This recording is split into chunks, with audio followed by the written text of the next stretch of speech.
Hello, I'm Soycat and welcome back to my second channel video. Today I'm here in a place where they genuinely nod their heads to say no and they shake their heads to say yes. That's kind of surprising and you don't really ever get used to it, so I've just kind of accepted don't use head muscles because you will mess up what you're saying to someone.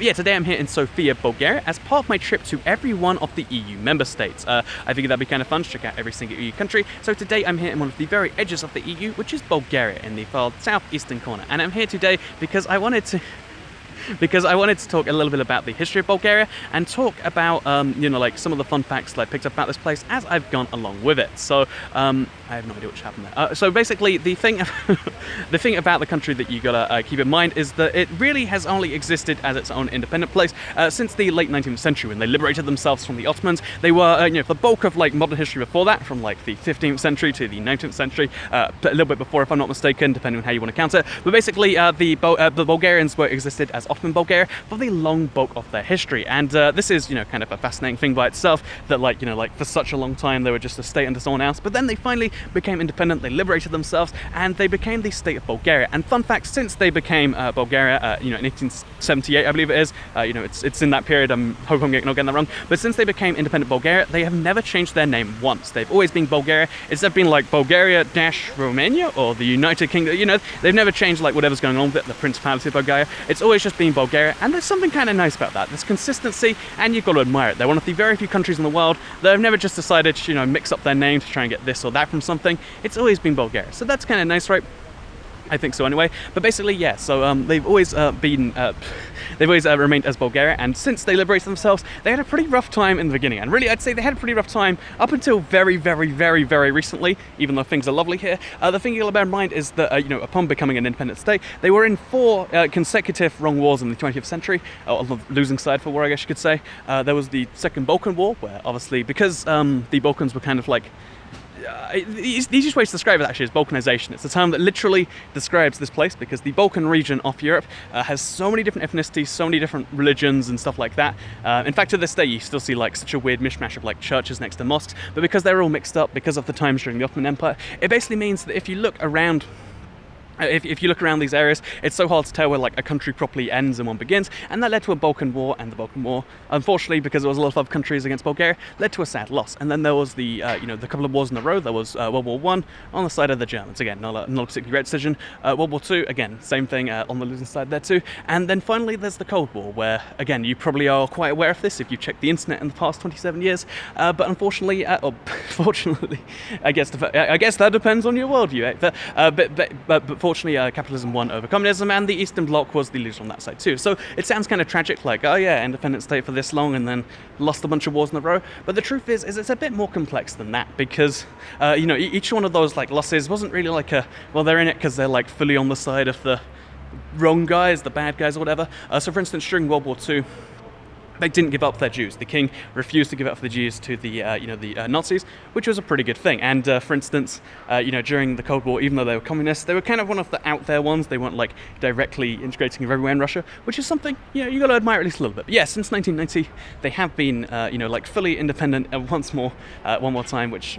Again, it's kind of nice that it's finally happening there. And since then, they had a bunch of really weird electoral stuff that I really, really wanted to share. And that's part of why I wanted to make this video. Because since becoming a democracy where people can vote on fair elections for their own little party and stuff, since that has been the case, there's been a lot of really weird elections. So the very first free election in since they became a communist country, for instance, it was 45 years. The first one in all of that time, it had a 90% turnout, which is pretty high by itself. And the turnout actually resulted in a win for the Socialist Party. Again, the previous ruling party, from the communist times. They actually won an election, which was, again, by most accounts, actually a free and fair election, which is fascinating.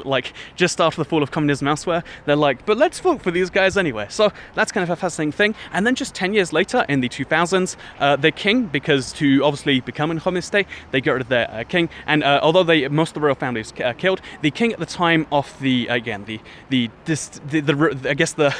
what's the word for it? The removal of the king of Bulgaria, which was called the Tsar. By the way, the last Tsar in all of Europe at the time that he was overthrown, he was the very last ruler and still is, I believe, to this day, the last Tsar that actually has full power in Europe. But yeah, basically in the end of World War II, he was thrown out when he was just a young boy, and yeah, that's kind of That's by itself again a fascinating thing that like they had the last Tsar, but then 60 years later when they transitioned to democracy, even though he hadn't lived in this country at this time, he decided that he would form a political party. The king of Bulgaria came back, formed a political party, got enough votes to win a majority, and then their king became their the leader of their president, I believe, if I'm not mistaken. Their king became their president, and that is so fascinating to me that people voted for their their king to be their president, and that's not something you see every day, is it? It's not something you see in every country, and I thought that was kind of a fascinating thing. So yeah, besides that, Bulgaria is not only interesting because like had some weird elections with some weird results, but it's also fascinating because they've had a lot of integration towards the EU and the Schengen area. So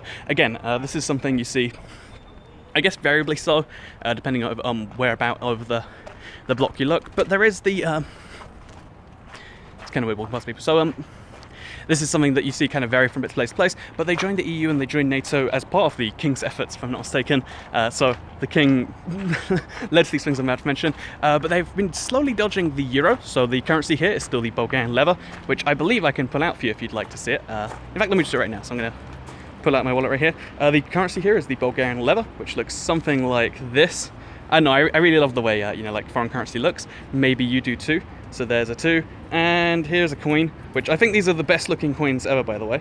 So the currency is still the Bulgarian leva, despite being part of the EU, because there is a little loophole in the EU treaties where essentially, you're obliged to join the euro if you joined after the year it was created. However, in spite of that, there's like a lot of requirements which they've been kind of dodging. So despite being a EU member, they're not joining the euro. They've done a lot of the steps for joining the euro, but they've kind of decided, and they've, a lot of people in government kind of want it, but it's such an unpopular currency right now, they've kind of just put that off into the long grass for a while. And they're also not a part of Schengen, so if you want to go from the EU to here, you have to still go through border checks. Admittedly, it was the least formal border check ever. It's the same as going to the UK, where they just look at your passport, they say, this is an EU passport. I will let you in right now. Like it's not no border controls, but it's like pretty damn close. But yeah, they're not a member of Schengen area either. So even though they're a part of the EU, and you might be like, well, that's pretty cool, they're not really all the way in every single way. So again, something you might not have figured right there.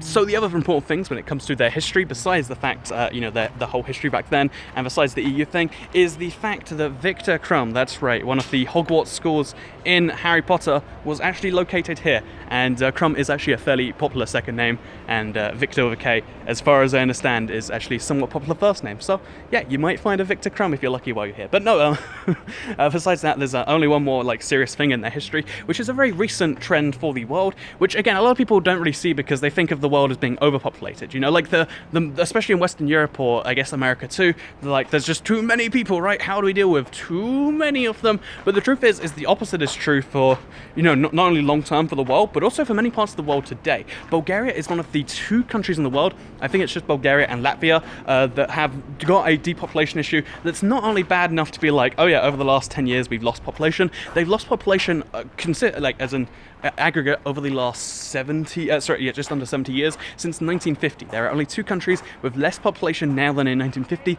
and Bulgaria is one of them. And this is a really serious problem for a country, because if you want to grow as a country, if you want to get a more serious economy, if you want to, grow as a country, be a more significant country, having a shrinking population makes that really tricky. And that's the big problem I think Bulgaria has to deal with in the future. They've got one of the fastest shrinking populations in the world, partly because, again, to join the EU means that it's now easy for Bulgarians to migrate elsewhere in the EU, but also because of just health facts and stuff. Even though people can be very healthy here, it's not necessarily the every person lifestyle, and that's something that you gotta, I guess, watch out for as a country. I feel like it's important to mention that because everyone has this this thought process, and it was true recently, and it's still going to be true for lots of countries for the foreseeable future. But you don't only have to worry about population increases, which has been humanity's history over the past forever, I guess, but you also have to worry about population decline. Not only just, naturally over the next 100 years, but what if something serious happens? There are so many events that could lead to humanity declining, and we don't really have any preparation for anything whatsoever. The West already is our population's just not increasing as fast as we assumed it would increase, and that's causing serious issues. Imagine if our population was genuinely going down. How would we even deal with that? I don't know. But yeah, actually, the one fun fact about depopulation to really bring home is 126 towns, over 100 at the very least. Over 100 towns have either been just abandoned, at the last person in the town left, or have been so depopulated there is less than 5 people there. That is I know it's kind of crazy to think about 100 separate places where the population decreased down to 0, or at least a minimum of 5. And yeah, that's one of the other signs of it. Like, it's not only like as an aggregate country you have to worry about depopulation, but also you have to worry about it like on the locality level. Like, what do you do about those 5 people over there? Do you want to keep like 100 villages with 2 people in them? Are those even villages? Billion questions to ask. But yeah, for now, I hope you all enjoyed this video. I enjoyed walking around a tiny bit of Bulgaria. It's a really nice little place, by the way. This is Sedrika. It's the very, very center. Over there is a mosque, if I'm not mistaken. I hope I don't get this mixed up.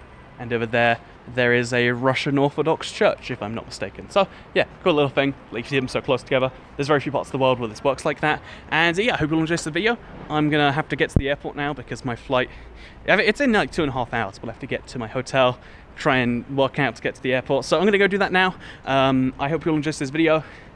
Second channel, don't care. Goodbye.